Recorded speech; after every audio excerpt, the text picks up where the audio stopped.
ইতিহাস, প্রতিদ্বন্দ্বিতা আর স্প্যানিশ ফুটবলের শ্রেষ্ঠত্বের লড়াই মানেই বার্সেলোনা বনাম রিয়াল মাদ্রিদ ম্যাচ। 2014 সালের পর এবারই প্রথম কোপা দেল রে ফাইনালে মুখোমুখি হচ্ছে বার্সেলোনা ও রিয়াল মাদ্রিদ, আর তাই এই ম্যাচ ঘিরে দর্শকদের উত্তেজনার পারদ ঊর্ধ্বমুখী। সেভিয়ার ঐতিহাসিক লা কার্তুজা স্টেডিয়ামে অনুষ্ঠিত হতে যাচ্ছে এই এল ক্লাসিকো। কোচ হ্যান্সি ফ্লিকের অধীনে পুনরুজ্জীবিত বার্সেলোনা খুঁজছে তাদের 32তম কোপা দেল রে শিরোপা। অপরদিকে কার্লো আনচেলত্তি রিয়াল মাদ্রিদ 2025 সালে অন্তত একটি ট্রফি যোগ করতে চায় তাদের ক্যাবিনেটে।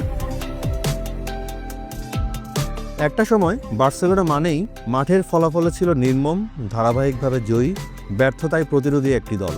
কিন্তু গত কয়েক মৌসুমে বার্সেলোনা বারবার চেষ্টা করেছে নিজেদের সেই পুরনো দিন ফিরিয়ে আনতে।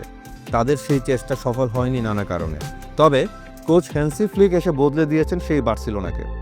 শুধুমাত্র মাঠেই নয়, মাঠের বাইরেও এ যেন এক অন্যরকম দল। তবে আজকের ম্যাচে বার্সেলোনা খেলছে দুই তারকা খেলোয়াড় ছাড়াই। দলে থাকছেন না রবার্ট লেভানডোভস্কি ও বালদেকে ছাড়াই তারা আজ মাঠে নামবে। এই ম্যাচে সব আলো যেন ছড়িয়ে পড়েছে 17 বছর বয়সী লামিন ইয়ামালের উপর। আক্রমণে তার সঙ্গে থাকছেন দানি ওলমো ও রাফিনহা। একটি দ্রুতগতির কারিগরি ভিত্তিক ত্রয়ী যেন মাঠে নামবেন রিয়াল মাদ্রিদের বিপক্ষে। মাঝমাঠে থাকছেন গ্যাভি ও পেদ্রি। আর অন্যদিকে এই টুর্নামেন্টে 5 গোল করা ফেরান তোরেসও থাকবেন সবার নজরে।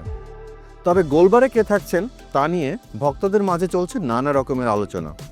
215 দিন পরে ইনজুরি কাটিয়ে দলে ফিরেছেন মার্ক আন্দ্রে টের স্টেগেন। তবে ম্যাচ খেলার সম্ভাবনা বেশি মৌসুমের মাঝপথে বার্সেলোনা গোলবার সামলানোর দায়িত্ব নেওয়া শেজনেরই। দল হিসেবে অবশ্য রিয়াল মাদ্রিদ স্বস্তিতে নেই। ম্যাচের আগে ঘটে গেছে কিছু অনাকাঙ্ক্ষিত বিষয়। বিশেষ করে রেফারি ইস্যুতে ঘটে যাওয়া গত 24 ঘন্টার নাটক তো প্রায় সব ফুটবল ভক্তের মুখে মুখে। তবে মাঠের বাইরে যাই হোক না কেন, এই ম্যাচে রিয়াল মাদ্রিদের হয়ে গোলবার সামলাবেন কোর্তুয়াই। আক্রমণ ভাগের খেলোয়াড়দের পারফরমেন্স নিয়ে অবশ্য স্বস্তিতে নেই রিয়াল মাদ্রিদ।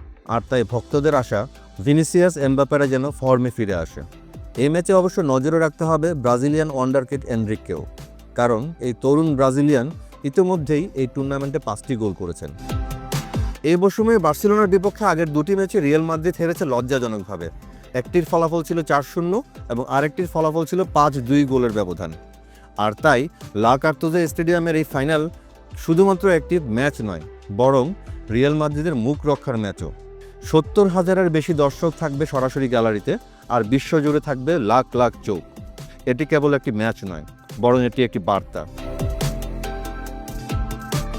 বার্সেলোনা কি পারবে 32তম বারের মতো কোপা দেল রে শিরোপা ঘরে তুলতে, নাকি রিয়াল মাদ্রিদ 21তম বারের মতো নেবে এই শিরোপা?